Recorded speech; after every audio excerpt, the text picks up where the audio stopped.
Bon dia. Avui duguem a aprovar una nova ordenança, la duguem a aprovar de manera provisional, que d'alguna manera ve a tancar una ordenació que estava totalment obsoleta en aquest Ajuntament. Miren si estava obsoleta, que l'antiga ordenança de neteja encara tenia els preus en pessetes i no contemplava l'existència de l'euro. Esta ordenança, a més, té una sèrie d'avantatges,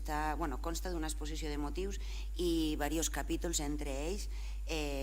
parla de la gestió de residus, però també de la transparència i la participació en el que és la neteja de la nostra ciutat, i corresponsabilitza no solament a la pròpia administració, sinó també a ciutadans. Evidentment, és una regulació que es remet tant a les directives europees que marquen les normes sobre medi ambient, sinó que també a les normatives sobre recollida de residus i trataments,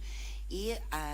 contempla per primera vegada també un sistema, com he dit, de corresponsabilitat amb la ciutadania, que alhora que marca una sèrie d'obligacions també marca una sèrie de sancions per als mateixos, i contempla tots aquells sistemes novedosos que en aquest cas l'Ajuntament de Xàtiva no tardarà tampoc en posar en marxa. Alguns d'ells ja estan en funcionament a través del Consorci de Residus i altres es posaran en marxa en breu, i en definitiva es trobem davant l'aprovació provisional d'una ordenança moderna que adequa la normativa de l'Ajuntament de Xàtiva tant a les directives europees com a tota la planificació de residus que té la Generalitat Valenciana, i per tant esperem que els ciutadans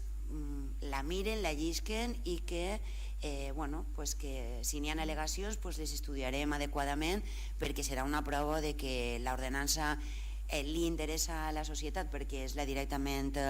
beneficiària de la mateixa, i esperem que avui es pugui aprovar amb el caràcter de provisional. Molt bé, gràcies, Cristina.